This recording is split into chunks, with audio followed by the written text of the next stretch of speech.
안녕하십니까?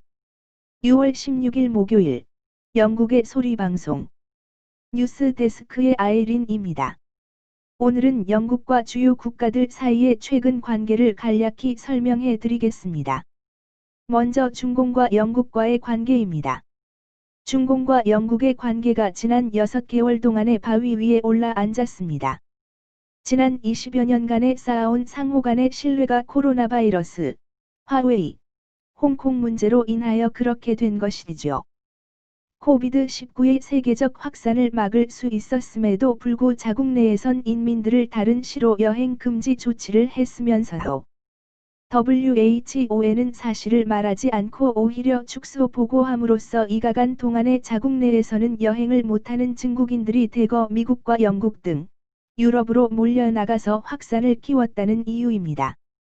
화웨이 문제는 미국에서 작년 초부터 불거져 나온 중국 정보기관 연루설에도 불구 영국은 브렉시트 이후의 경제 문제를 감안 화웨이를 자르지는 않고 주변 시설 위주로 계약 정신을 이어가려 했었습니다.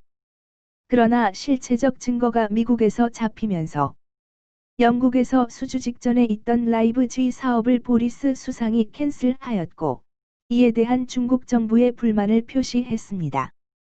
결정적으로 두 나라의 관계가 바위돌에 올려가게 된 이유는 홍콩 치안법 문제였습니다. 최근 중공이 홍콩 민주화 요구 시위에도 불구 새로운 사회안전보안법을 실시하기로 함으로써 홍콩 조차권 반환 당시 맺었던 최소 50년간은 일국 양제로 운영한다는 계약을 어기고 CCP가 일국 일제로 강행한다면 영국은 홍콩 시민들에게 영국 영주를 할 수 있는 비자를 발급할 수밖에 없다고 보리스 수상이 발표하였습니다.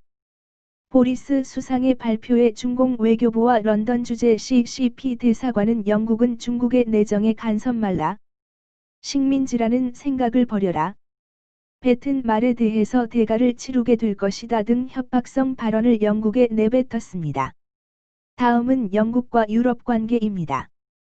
보리스 존슨이 총선에서 수상이 되던 지난해 12월 15일 전까지는 브라셀 행정부가 연일 영국 정부를 공격하였고 어떻게 하던 영국을 유럽연합에 붙잡아 두기 위한 모든 수단을 다 동원했습니다.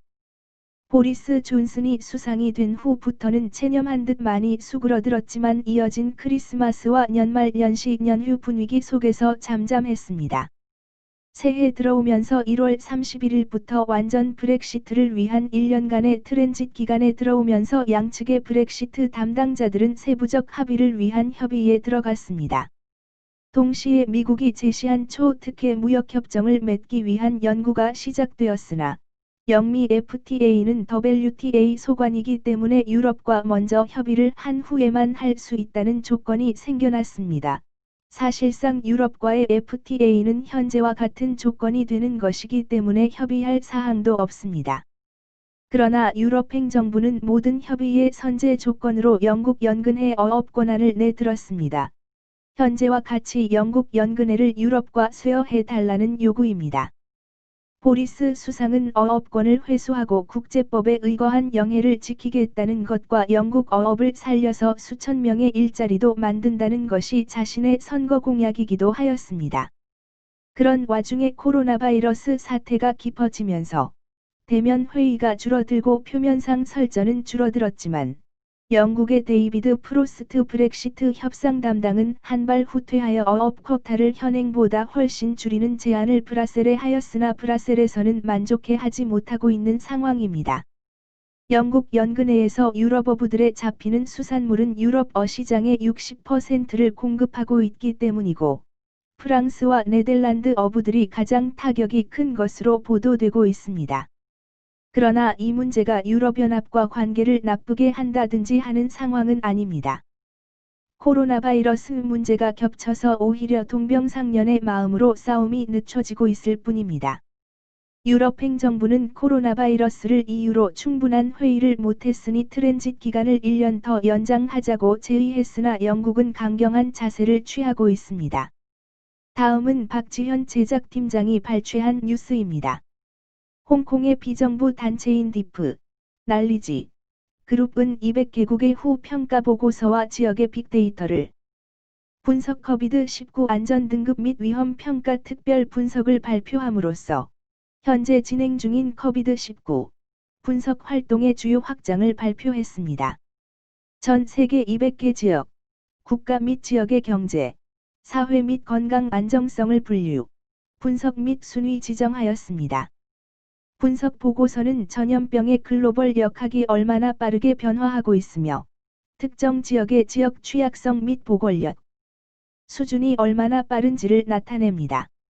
특히 스위스, 독일 및 이스라엘은 현재 초기의 주요 과제를 최적의 방식으로 직면하고 극복했기 때문에 1위, 2위 및 3위를 차지하고 있습니다. 또한 200여 개 나라를 4단계로 분리하였는데 한 단계는 지역 안전 측면에서 뛰어난 점수를 얻은 지역으로 구성되며 두 단계는 평균 상위 등급에서 득점 한 지역으로 구성됩니다. 세 단계는 점수가 좋았지만 실제로 예상보다 훨씬 낮은 순위 구성되며 네 단계는 첫 단계 분석에서 가장 적은 점수를 얻은 지역입니다. 북한은 200개 나라 중 129위를 하면서 수단, 아프리카 등 분쟁 국가들과 함께 안정성이 가장 낮은 네 단계에 분리되었습니다. 북한은 특히 아시아 국가 36개 중에서도 26위로 하위권을 기록했고 평가 종합 점수에도 408점을 기록해 안정성이 좋은 싱가포르, 일본, 한국 등이 기록한 700점에서 큰 차이를 나타냈습니다. 영국은 68위로 분류가 되었습니다. 시청해 주셔서 감사합니다. 지난 기사들을 보시려면 유튜브에서 영국의 소리방송을 찾아주십시오. 감사합니다.